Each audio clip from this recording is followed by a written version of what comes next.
I'm Liz Weaver. I'm the co-CEO of the Tamarack Institute, and my colleague, Cameron Norman, is also on screen. So welcome, Cameron. Thank you very much, Liz. It's great to be here, and it's great to see the virtual room filling up. Yeah, exactly. Again, if you've just come online, go into the chat box function and introduce yourself. We'll welcome you all on board. I can see a couple of people venturing their way there. We'll have a whole kind of interesting group of folks. Some of you may have already participated in the first of this series of webinars, and this is our second. For those of you that might have missed the first webinar that we held a couple of months ago, I think it was in June, Cameron, we'll be sending you a follow-up email with links to both of the webinars. So you can go back and listen to the first webinar as well. You know, and that's great because, you know, Liz and I were just talking about design ahead of time. And one of the things is that the nice thing about that is it allows you to, you know, not just if you're taking notes, go back and actually go, oh yeah, that is what I was taking notes of, and see things again. So it's a great thing that this technology does offer us. Yeah, for sure. Hey, so I'm just going to say hello to a few folks. Hi, Carol from Wisconsin. You're with St. Vincent de Paul. So Meredith chimed in and said hello. Chris from Champlain Community Support Network in Ottawa. Welcome, Chris, to the webinar, and Anita from the Association of Nova Scotia Museums. Hopefully you're not getting the rain that we got last night. I don't know, Cameron, if you got it in Toronto, but it was pretty windy and rainy here in Hamilton last night. Yes, we did. Yes, we did indeed. It was, but we sort of needed it. I don't know if we needed it in that form, but we definitely needed the water. Well, and Meredith has also joined us, and Meredith is with us from Western Australia. So Meredith, you might be fairly early in the morning for you to be joining us for this webinar, so we really appreciate it. And Lauren, welcome from Moncton, New Brunswick.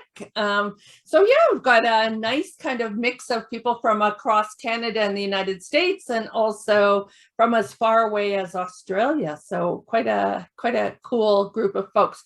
So I think Cameron, just in recognition of time, I think we'll kick us off and get us underway. And everybody continue to introduce yourselves in the chat box. We certainly like to hear from folks. And during the course of the webinar, please use the chat box function if you have any questions, or you can put your questions into the Q&A function. I've got my colleagues, Isaac and Stephanie, helping me. And so we'll turn to your questions at the end of the webinar.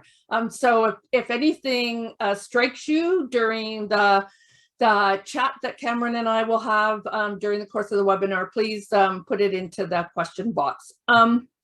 Great.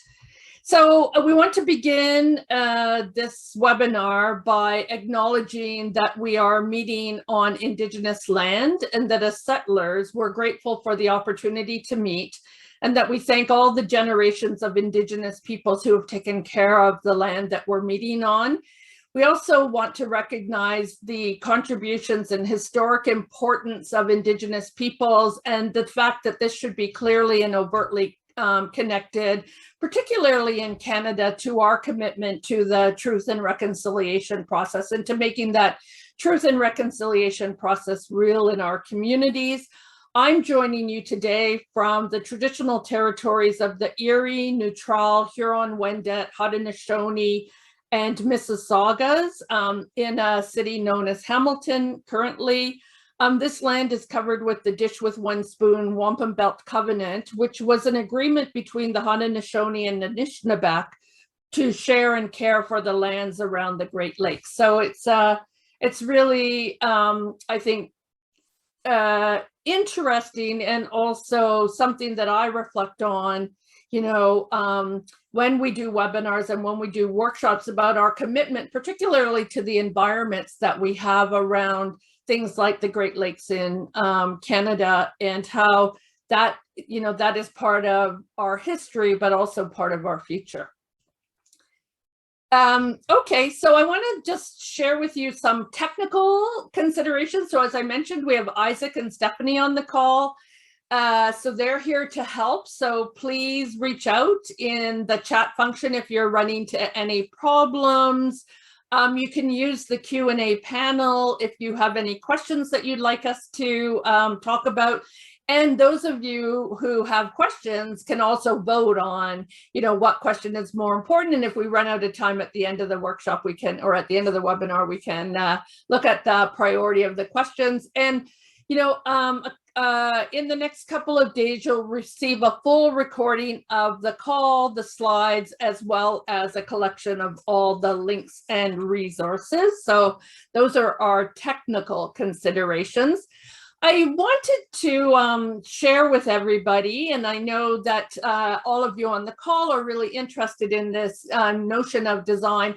This two-part webinar series leads into a two-part workshop series, which will be happening in September and October. It's called Designing What's Next, and it's really using design principles, and we'll talk more about this, Cameron, today, using design principles to navigate change and to navigate this changing world. But it's going to be, the workshops are going to be really practically oriented, right? So we're hoping that the participants in the workshop will bring something that they're currently working on, whether it's, a strategic planning process, developing a new program or service for your organization or collaborative, or thinking about, growing the capacity of your organization or meeting some other challenges in your organization. So we want you to bring something to these two sessions, and we're really going to spend time together to take the notion of design and apply it to your in a way that will purposefully get you something. So Cameron, did I talk about that in the right way? Is there anything you want to add? You certainly did. And one of the things I'd like to just encourage anybody who's interested in this is that, design doesn't have to be a big thing. It can be a very small thing. There can be some small things that you want to tinker with. We're talking about designing for what's next. And that could simply be taking something that's maybe you adapted for the pandemic, or you had for the pandemic that really hasn't served you well, and now you're thinking about what's next. It could be a little tweak, or it could be creating something from scratch. Any level, this is going to meet your needs. Yeah. So we're really excited about the two-part workshop series, as we are about this webinar series. We've, been very interested in seeing how it's resonating with folks. We know that some of you are further along the design continuum, and some of you are interested but not necessarily sure. And so hopefully this will, apply to all of your different experiences. Hey, so I wanted to begin by introducing Cameron. As I mentioned up at the top, I'm Liz Weaver, and I'm the co-CEO of the Tamarack Institute, and probably many of you on the call know me or have participated in other webinars that I've hosted. But Cameron, you might not necessarily know that much. So I'm going to introduce him.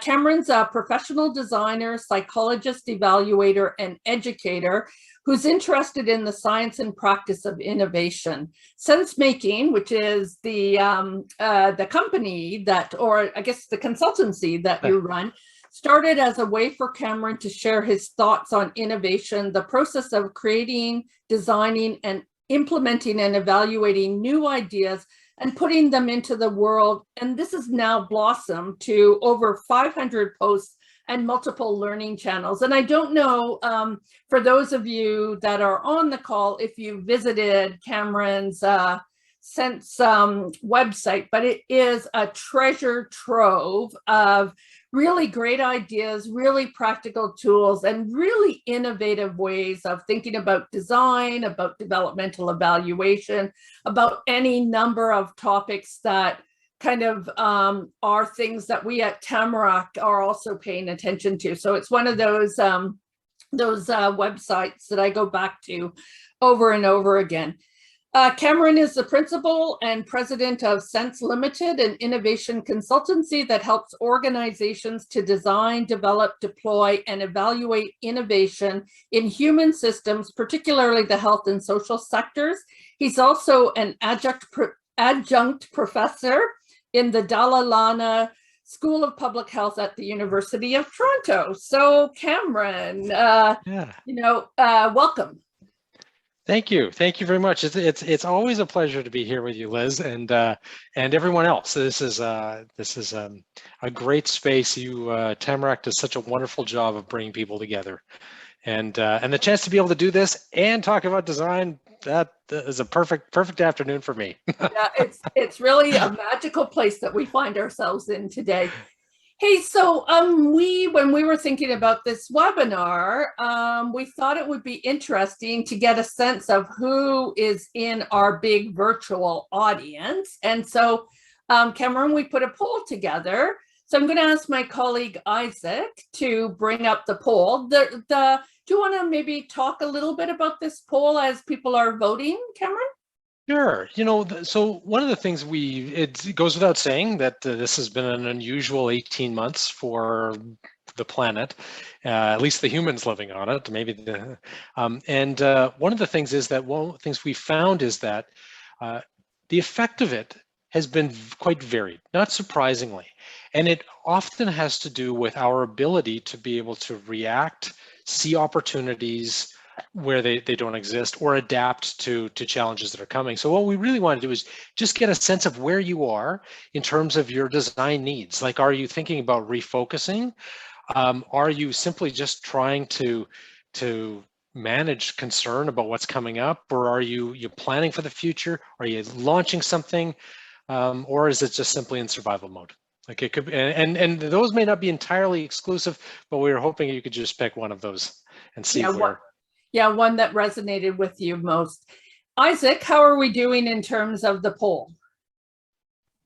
Good. We've had about 75% of people answer it, so I think we're probably good to share the results when we're ready. Okay, so why don't we do that? Those of you, maybe 30 seconds for you to chime in. But Isaac, why don't you bring up the poll results? Oh, here we go. So do you want to take us through it, Isaac? Sure. So it looks like the majority of people are entering the strategic planning process, which is a good sign. It's a very mixed bag, which is interesting. We've had a few people who are either struggling within the organization, looking to refocus our energies, or just trying to survive. And then there's several who are launching a new initiative as well, which is a good sign.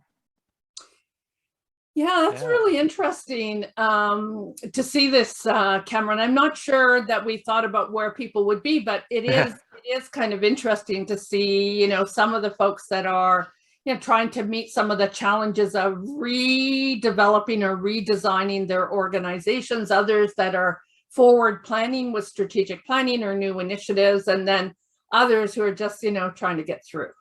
Yeah. And and this is a design challenge, and maybe many of you on the call may not think of it that way, but that's why you're here. Is that really what design is helping you do is to figure out, for example, if you're looking to refocus your energy, what are the important questions to ask to get to where you want to go? If you're worried about the future, well, there's a bit of an expression that's attributed to all kinds of people, from Abraham Lincoln to others, about the ideas that if you want to create if you want to shape the future, design for it. Like we create our own future. Not all true, but also somewhat true. If you're entering a strategic planning process, that is design. That is a huge design effort. You're trying to think about what are the priorities are really important for you, and how do you build a plan around that.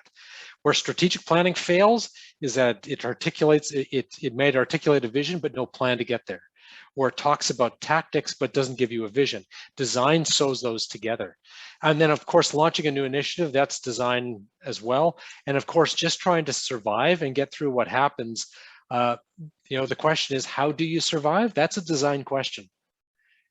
Because if in many cases, it's a case of what can we do with our community, with the people around us, to help help weather the storm and move on.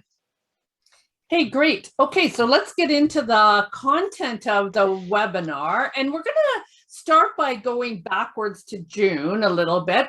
But in June, you shared with us kind of some of the thinking that we have about design and a design helix. So why don't you walk us through the design helix again and tell us why it's a helpful framework for thinking about designing what's next.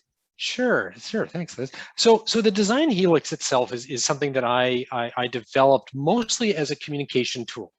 So one of the things I do want to say is that if you search design or design thinking in on the web or in the literature, you'll probably find tons of different frameworks. There's something called the double diamond. There's a whole bunch of different sort of idioms and ways of doing this. I was not particularly happy with all of them, and so one of the reasons I came up with something, not because the world needs another one, but to help explain some of the core functions of it. Because what I found is that both as an instructor as well as a consultant, is that people get confused a lot with these things. And when you think about design, you're usually thinking about to an end point. Now, we'll talk about how that there isn't always an end, but really what there is that if you think about what is at the core of design, is these two sort of threads, and they come together like a helix, which is the foundation for life, but it's also, just like the double helix, but it really is the foundation for whatever programs or services or policies that you're coming up with. So just as high quality as your DNA might be, just the same thing as the DNA of your programs, policies, or services, that's your design. You want to make sure that that's solid. So really what it is you think about things like imagination. So imagination is part of the creative process that allows you to dream a little bit and think about what could be. So designers aren't really typically aren't focused just on what is. They're focused on what is and the idea about how do we improve it? How do we take something and make it a little bit better, or a little bit stronger, or more resilient, or even how do we protect it from change? Like maybe things are going great, but if everything else is changing around you, you need to imagine how do you make the changes to kind of keep things the same, if you will. But the other piece to that is that production. And this is the thing that's so interesting is that you have to be able to produce things. So there's a difference between imagination and visual creation, like art. Art doesn't have to have a purpose to it. It has multiple purposes. It can do all kinds of things. Whereas design, we're talking about something practical. Now, it might be different for other people, but it's practical. So really what this is just a series of stages and steps where you start to think about perceiving the world, what's going on, how does something get affected, who's affected by something, what are some possible options, doing a little bit of background research, that's an uncover, figuring out, are things the way I think they are? And if I want something to be different, what might that look like? Usually, when we do that, we find the world surprises us. Just a little bit. It's not always what we think, because if it was what we all thought and was obvious, most times our problems would get solved. So as a designer, it's about sense making sense of what it is that we find. And then it's the idea of trying to figure out what do we do next, coming up with some ideas. And this is where that animation and prototyping, you start to come up with ideas, what might we do differently? And then you do things like creating something, and then tinkering with it, and then implementing it and sharing it with the world. So it sounds like it's a long step. And while it does push us towards a particular direction, it can also go back and forth. It's not nice and neat and clean. That's the thing with a framework, is that usually you have to visualize it. The truth is it's much more spaghetti-like than it is helix-like, but still it allows us to think a little bit about the different steps and stages along the way. And that's really what a good framework does. It's that reminder of what do I need to pay attention to? And just to use one very quick example is the failure to do most of these things is usually where our designs tend to not work as well. Like we end up with poor design. So for example, we might do lots of great research. We talk to all kinds of people and we come up with something. If we're not, for example, courageous enough to be able to say, maybe what we came up with isn't going to work the first time, which is very often the case. If we don't have the right fit, and we'll talk a little bit about that in later on in the webinar, and we're not willing to tinker with it a little bit, like not be precious about our designs. Just try something out and see if it works. If we don't do that, we don't tend to create really good products, because what happens is that we go with our first ideas, and usually our first ideas just they aren't as great because they haven't been tested in the world. So that's an example of it. Yeah, and it's so interesting, right? Listening to you kind of walk us through this design helix, because many of us jump into solutions, right? I have facilitated lots of sessions where you put out a problem. They might be working on a theory of change process, and they want to just go, okay, so here's our strategies, here's what we're going to do, right? Yeah. And so it is really interesting to think about this as almost like a pathway for us, or a framework for us to say, hey, maybe we don't jump to solutions right away. Maybe it's the kind of intentionality behind the helix that is really the way to slow down, get broader perspective, and be a little bit more thoughtful about the process. Absolutely. And it's about being methodical. We always create things. Humans are natural, whether everybody who's on this call thinks they're a designer or not, I can assure you, you are. You're designing everything from your daily schedule to what you're going to have for dinner to all kinds of things. But the difference is that the being methodical and careful, that's really the key thing that articulates good design. And what this does is just simply articulate some of the things that you need to attend to in that process.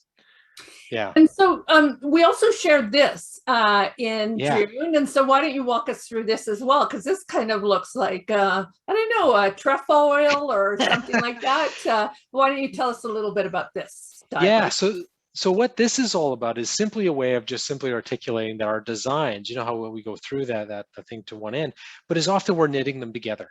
So we do something, we put something in the world, and usually the idea is that that's not the end of the story. Because maybe then as we put something into the world, a new program of serving like a new population, or a new offering on your service or your product, and all of a sudden it changes people, hopefully for good.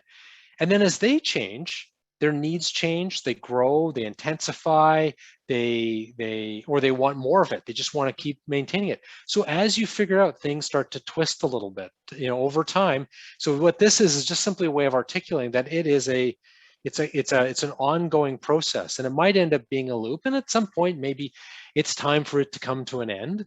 But these things are constantly ongoing. As long as we're ongoing, so should our designs. Because particularly with what most of us are dealing with, we don't tend to just solve the problems. We tend to make them a bit better.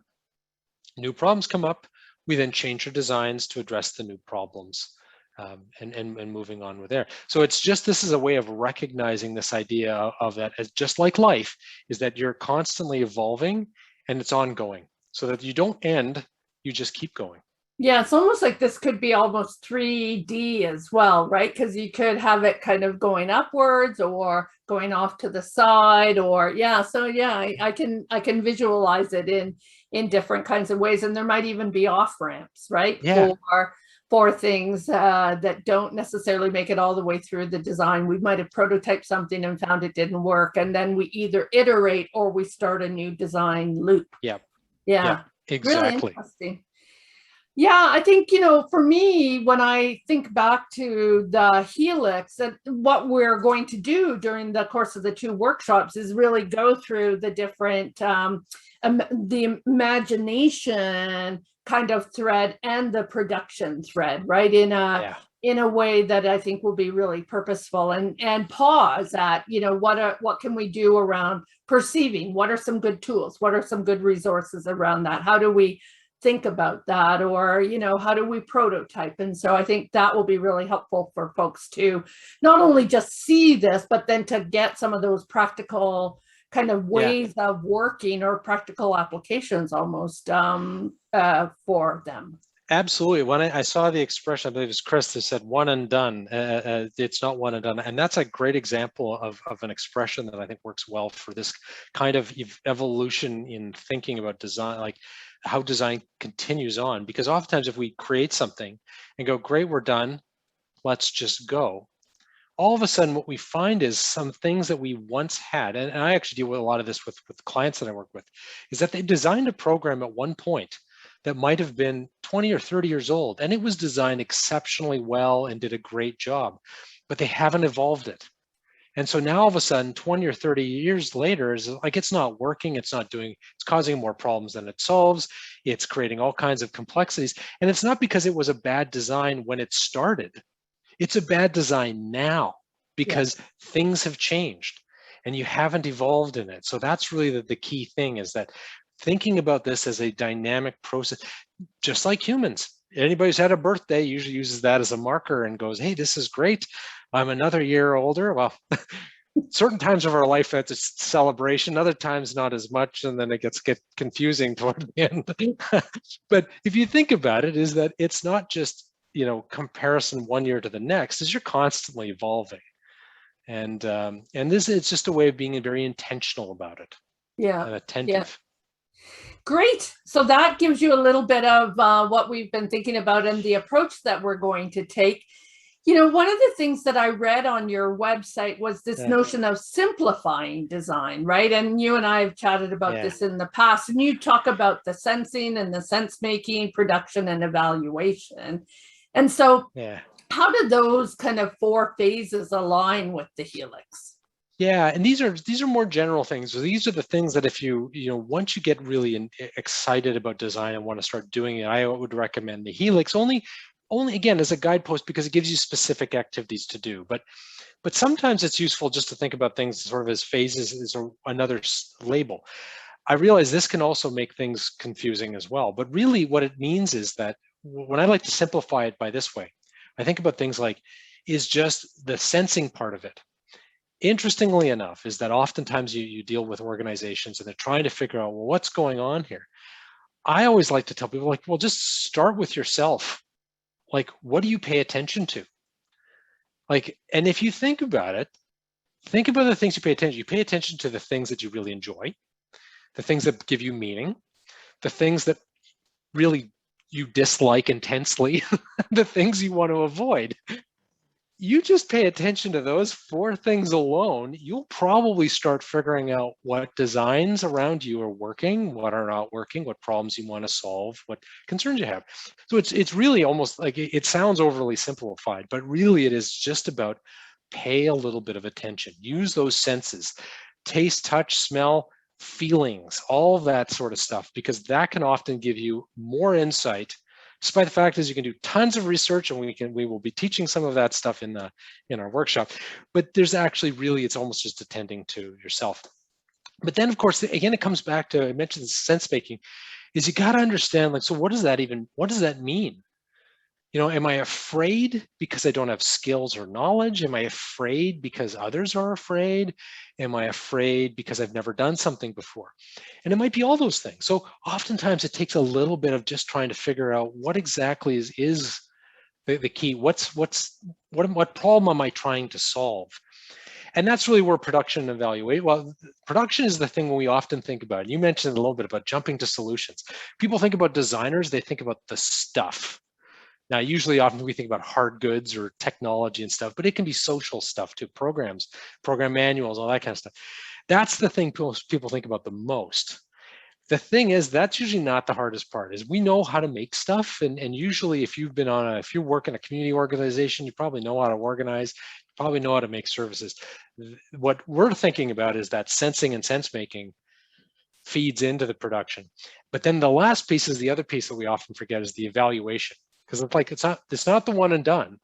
It's like the one and put it out into the world. And we've got a bit of a responsibility, for no other reason than just for our own selfish interests, about making sure, are we doing what we think we're doing?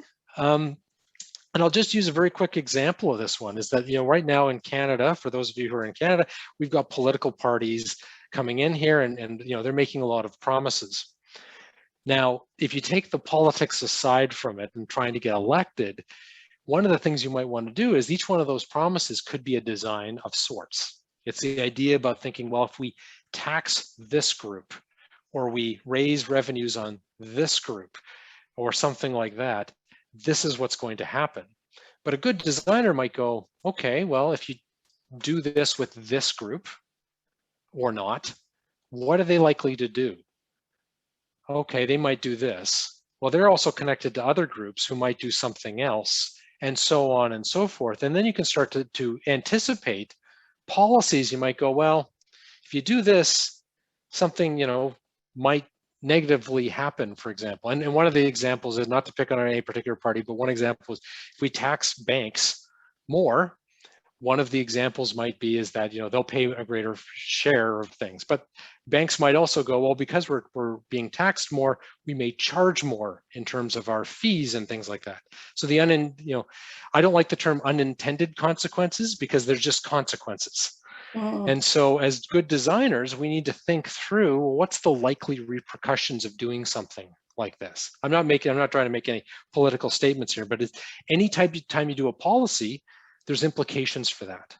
And what we want to do is figure out, well, who's the policy meant to benefit?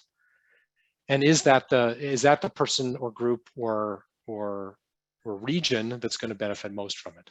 Yeah. And I think also, who's the policy going to harm, right? Yeah. Because that's the other side of the equation, because things will have a certain amount of benefits and then might have these unintended, but there are consequences, right? These consequences of harm or less harm. And is it a harm that someone can live with, or there's all those other kind of splash and ripple questions that come out of something like that. So yeah, it's interesting, because I can see how these 4 phases in terms of simplifying design really do apply within the Helix, because the sensing and sense making are really some of that imagination stuff, and then the production is really the other part of it, right? The other part of the Helix. Yeah.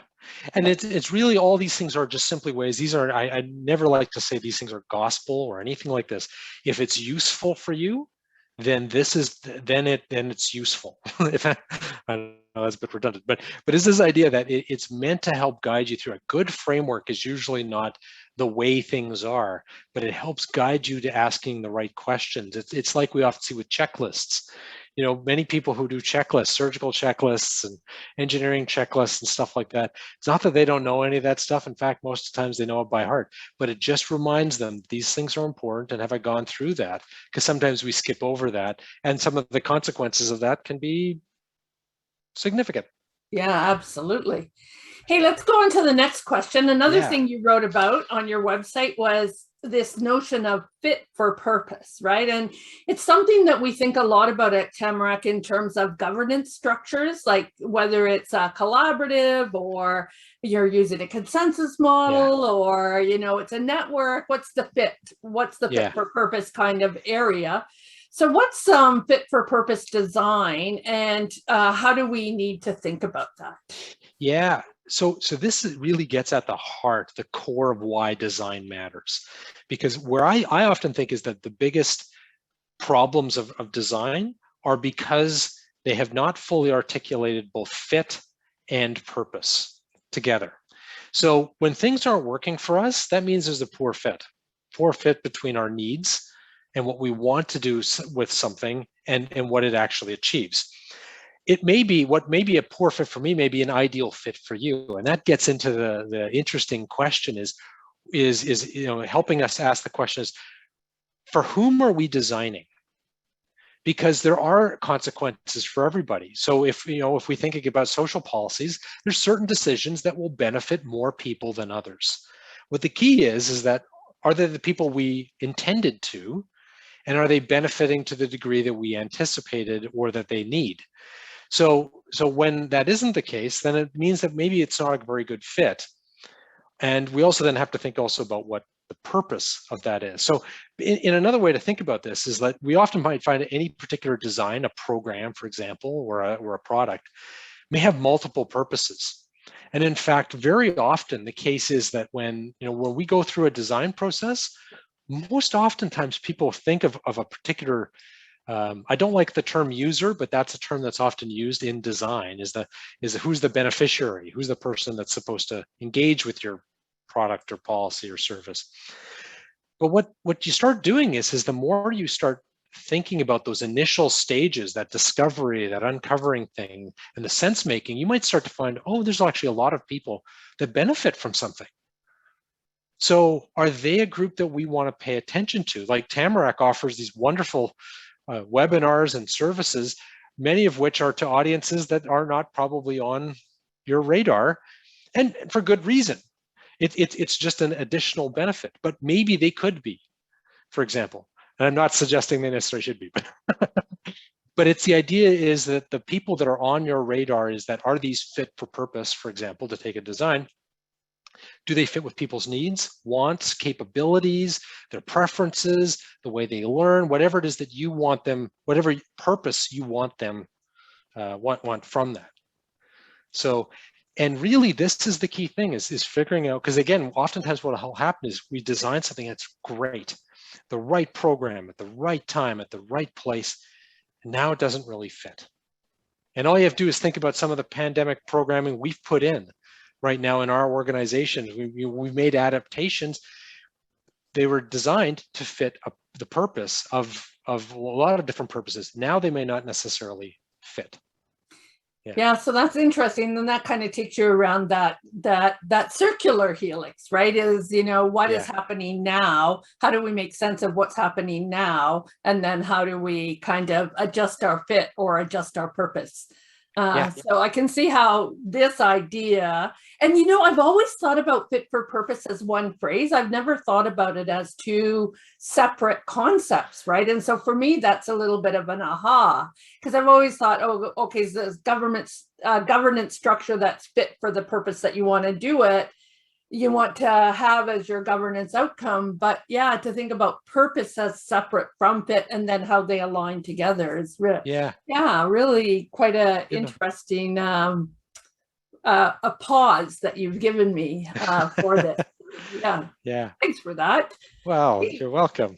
So we're gonna go back to sense and sense making and those phases again. So what happens if people just jump into solutions? So we've kind of talked about this twice already, but what if you miss the sense and sense making? What happens then? Yeah, so what happens with that one is that this is where, so I studied psychology, and you know, I guess you could say I practice with psychology, and I jokingly, I don't know if my colleagues in psychology would buy this, but when people say, well, what is psychology? I'd say, what's the science? It's the art and science of how we fool ourselves.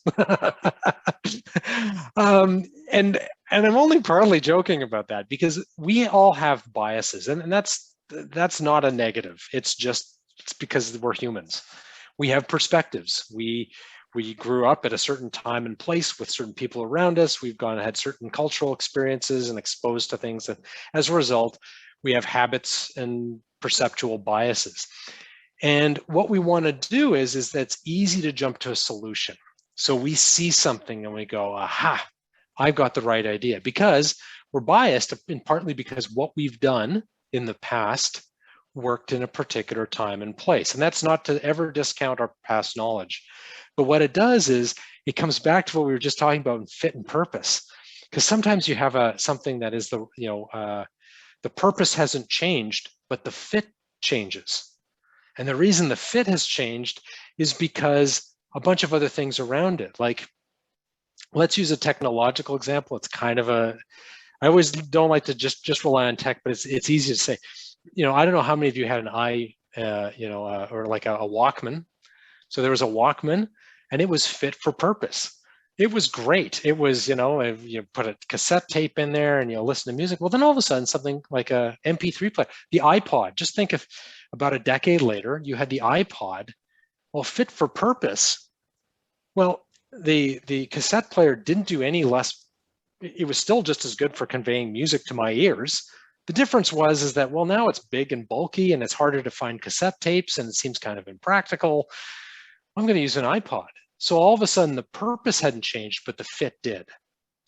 And likewise, you can flip it too. You can also say, well, the fit, usually the fit, if you've changed your purpose, and if you think about this, is that what's the mission of a particular organization? And many of you on this call might be faced with this. You had a mission pre-pandemic. something has happened, and the people that you're serving and working with, their needs, their lives, their situations have changed so much that maybe you've adapted to meet a whole new set of needs. Well, now all of a sudden your purpose might have changed. So the programs that were perfectly fit beforehand now don't really fit at all. Your governance structure that fit before doesn't fit a new situation. So what this is that our biases, to come back to this question, is that we often see things, if we jump too far ahead, we're more likely to go, well, this was what we did before. We know how to do this. Let's just implement the same thing again. But the sense and sense making in some ways is really about understanding are things as we see them? Are we missing something? And the sense making, again, is asking those questions of going, is this the same situation that we're drawing our past knowledge on? And what might be different that might challenge, our received wisdom, applying it here? And so that's really what this happens, is because jumping to, and again, this is where a framework comes in handy, because it makes you go through and says, have we done this? Have we done this? Have we done this? And I say this, I do this all the time, is I want to jump to solutions. I'm a very action-oriented kind of guy. So I'm like, that's great, we'll just do this.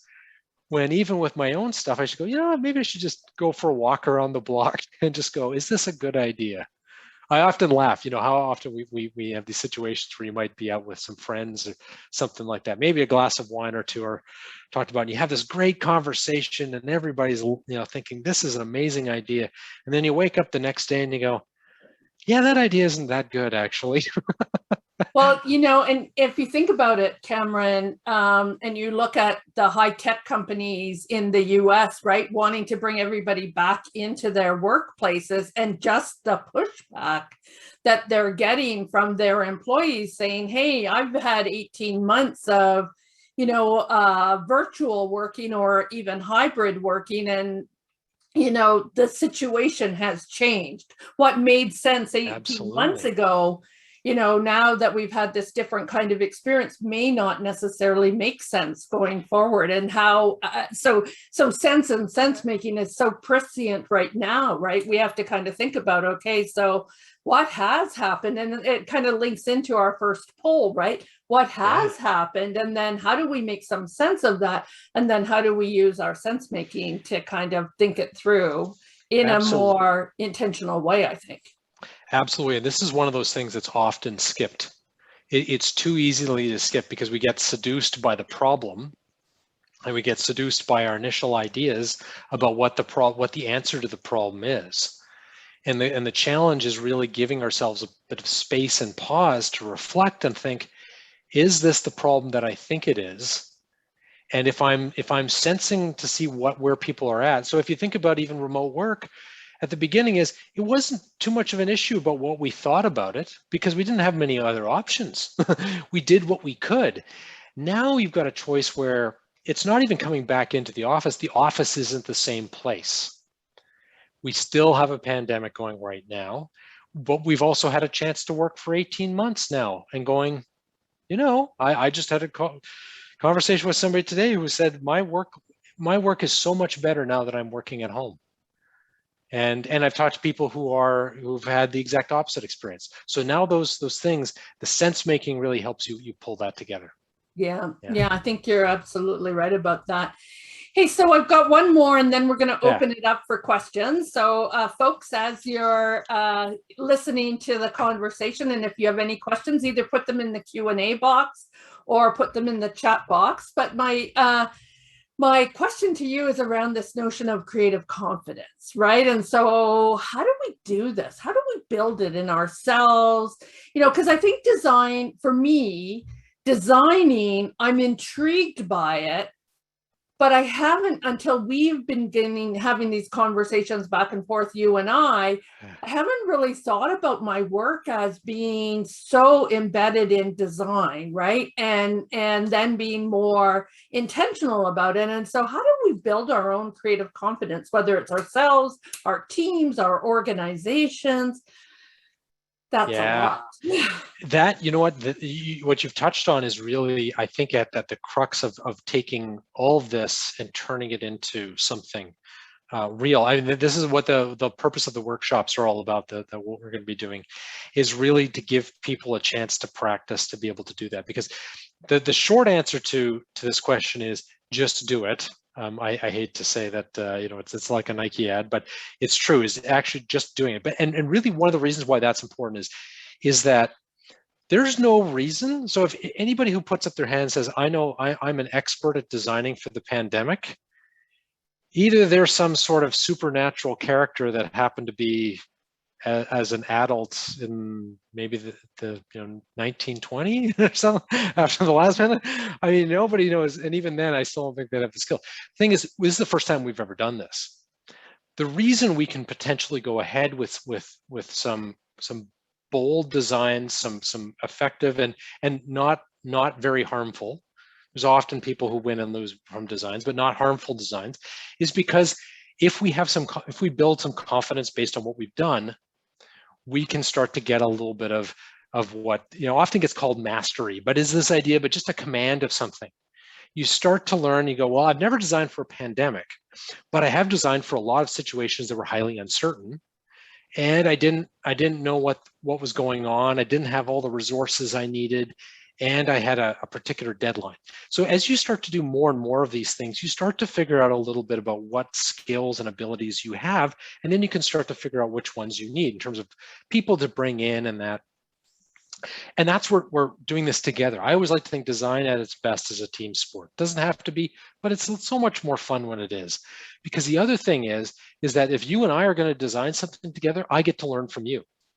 There are things that you are really good at designing. You might not even know that you're good at designing them because you haven't maybe even labeled them as design, but you're good at it. I get the chance to work with you. That's that modeling piece. I'm like, wow, I saw how Liz handled this situation. Maybe I can do that. So learning from others, because the truth is that usually you don't know the full set of skills that you need to go into a situation. But again, creative confidence is about saying, I can find them. I can pay attention enough. I can do that perceiving, that uncover, like I can go through the helix and go, sense making may reveal I don't have enough skills. I need to get people who've got certain kinds of skills, or there's skills out there, we got to find somebody. So it helps you understand a little bit of that. Then, the other thing is, again, why it's good as a team sport is that encouragement. And this is where the more you do, the more encouraging it is. You're like, okay, I'm starting to see progress on something. Where people can go, again, working together really helps a great deal. The other two things that I would say in terms of building that confidence are, one of them is make things visual. That's just the idea of being able to visualize things is a way to help, again, communicate across people. Oftentimes, the problem with design often has you've got a lot of stops and starts and stops and starts and stops and starts. And sometimes you end up doing all kinds of things that don't work at the very beginning. It gets very discouraging. And we often just prize the end. But by visualizing things, you see all the ideas we've come up with in advance, all the discussions we've had. You get to really recognize that this is a piece of art in a way. This is about bringing all of that stuff together. It's honoring that work. And then the last piece of that is really, again, building that confidence by, again, paying attention to yourself, your emotions, those kind of connections. Every time you make something, if you feel good, recognize that. It sounds kind of soft, but it really is part of the journey, is that if you're not highly motivated, if you're not excited and energized, one of the things that designer Bruce Mout often talks about is the primary outcome of any design should be inspiration. And if you're not inspired by something, you're never going to put it into action. And I like that idea. I mean, it sounds, at first it sounds kind of hokey, but then you think, yeah, well, if you're doing a governance structure and nobody wants to implement it, it's probably a good sign for you. If you've got a leadership design for how you want to operate an organization, and the people on the organization are excited about it, the leaders aren't excited about it, it's probably never going to go anywhere. Yeah, I think a lot about how that applies in Temrac's case. And, we will build theories of change with people with lived experience related to that theory of change, right? And so they're part of that process and that kind of team that you build around it. And, you know, if we think about, you know, equity, diversity, inclusion, reconciliation, you know, bringing those lenses and those approaches into design is, I think, going to be something. The world is changing in that area, right? That's going back to that sensing and sense making. And so how do we build our designs in a way that is more connected to the imperatives that we have in front of us right now? Yeah, and so I'm really interested to hear from those who are in attendance. So just as a reminder, so please put it in the Q&A box there if you've got any thoughts or comments. But really is understanding a little bit where people are right now with their challenges right now. What are some of the questions that you've got in terms of doing what you're doing? Is like, how do you think about what, you know, how do we lead? How do we follow? What you know, these are our design problems. And what's so interesting is that oftentimes they're not framed that way. But I think that when you start to frame these issues as design issues, it opens up our kind of perception to think, what are we trying to do here? Yeah. And how do we do that in a way that best serves our purpose and the needs of those we're seeking to serve? So I think it's a really good point to maybe pause. I know we have a poll, but before we go to the final poll, let's just go to Stephanie, because Stephanie's been monitoring the chat box, and see, Stephanie, if there's any points that people have raised or any questions that have been raised through the chat box that you can bring forward.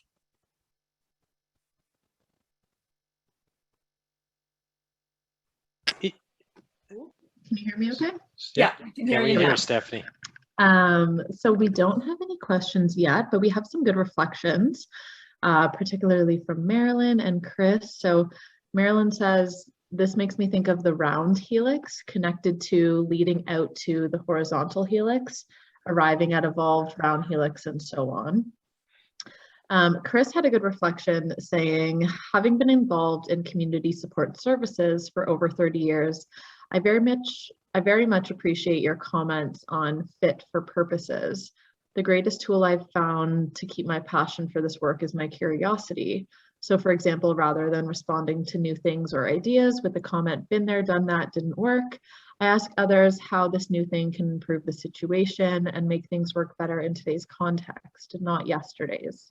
We have a lot to learn from the past 18 months.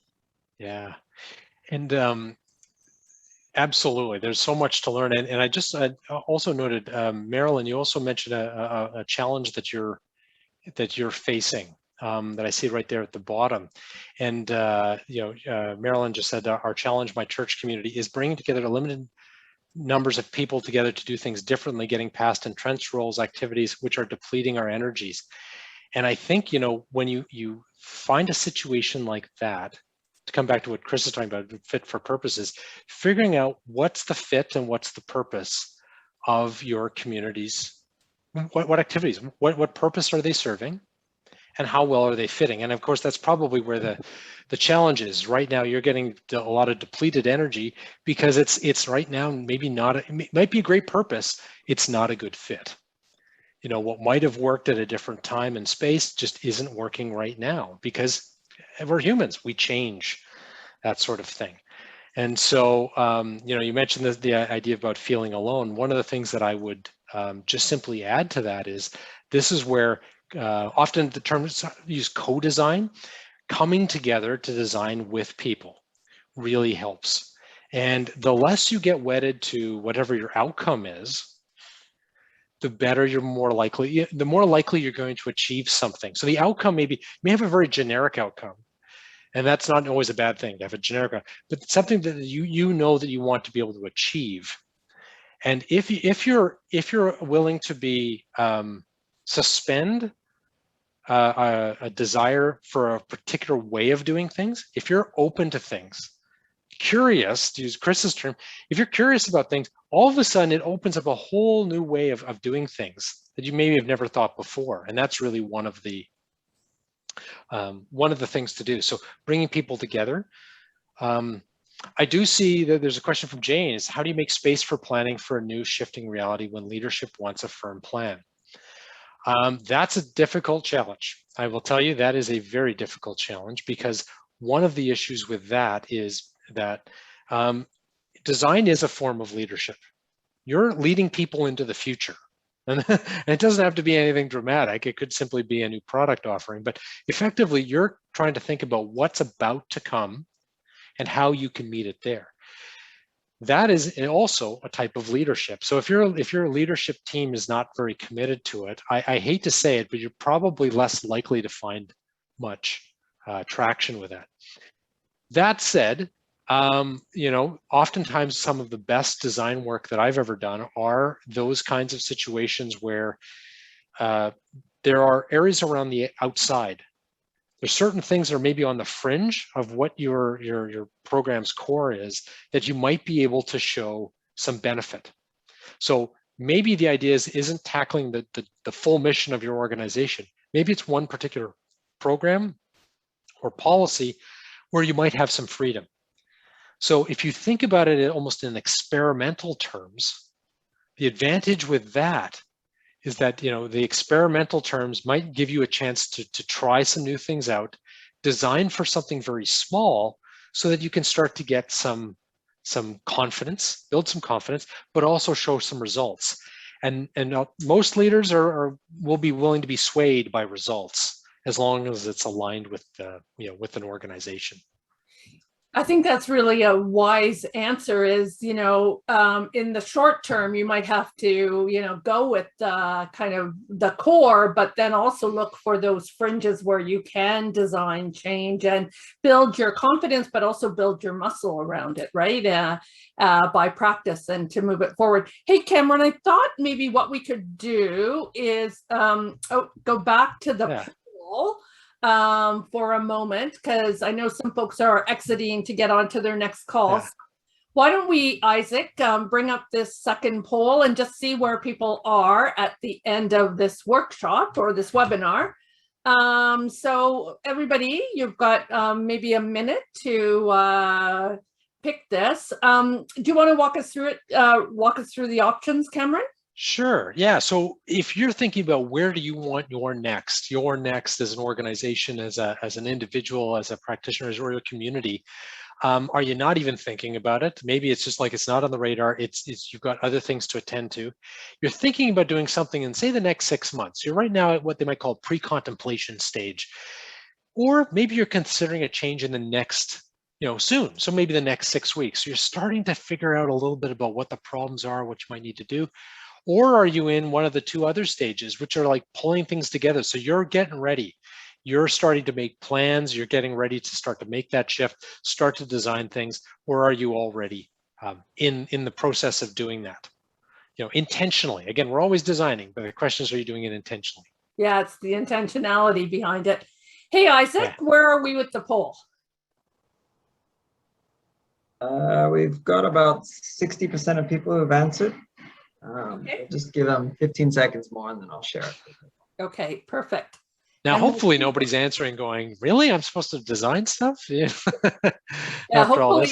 hopefully they've learned a lot on this webinar and are chomping at the bit to get into their next design. So it's interesting, eh? So what we're seeing here is that folks are starting, like a significant portion of people have already started. But the rest of them are considering something in the next 6 weeks or pulling things together, or even, it's on their radar is, I guess, the short answer. Yeah. But that's good. So you know what, the thing is, we're always designing. It's great that people are starting to do that.